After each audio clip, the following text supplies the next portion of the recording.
د سنګکارۍ کانال په کې داخل دی د 125 متره په طول چې یو ساتنه وکړو یو بلې ورسره ودرېږو زموږ لپاره د وخت شی شو بیخي خوشحالي شو خدای دې وکړي چې دا پروژې نورې هم ډېرې شي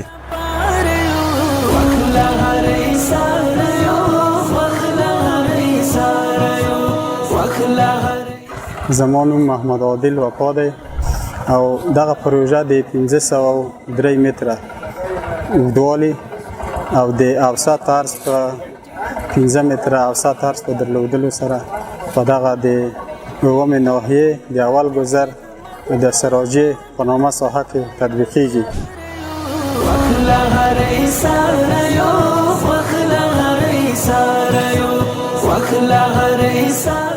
په اوسط شکل د ورځې ته 110 نفرو فني او غیر فني کارکوونکي په دغه کې مستقیم کار کوي او د ټولو کارکوونکو تعداد یې څه باندې 6000 ته رسیږي.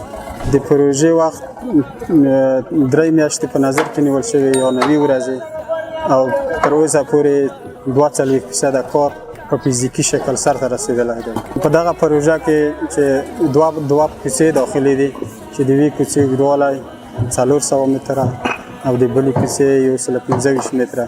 د سنګکارۍ کانال په کې داخل دی د 125 متره په طول او دوه پلچک په دې کې شامل دي. زما نوم دوست محمد دی. د مخه مې روزانې کولې یوه ورځ به وه یوه ورځ به نه وه. یوه ورځ به بیا کار وو یوه ورځ به پر کار وو. دا اوبه دا شیان دلته به سره چېرېدې خرابوي اوس دا ځای هم جوړېږي موږ ته هم دغه دغه کې رسېږي. خدای دې خیر ګوټ ته ورکړي چې داسې کارونه کوي. زما نوم محمد جواز دی او موږ د دغه ډنډ ولسوالۍ د دغه د کویبي د کوڅې اوسېدونکي یو. نو دغه مانده و ډېر خراب و چې دلته د شپنجري و د عاجزي و څوک به چېرېدی نه سوه یا موټران یا داسې نور شیان. خدای پاک چې یهودي ته یې وزونه ورکړي د دې پور ودان د دې ښاروال و د دې والي صاحب د ګوټو چې موږ دغه کار وکړي او موږ دغه بېکار خلک یې په کار اخته کړی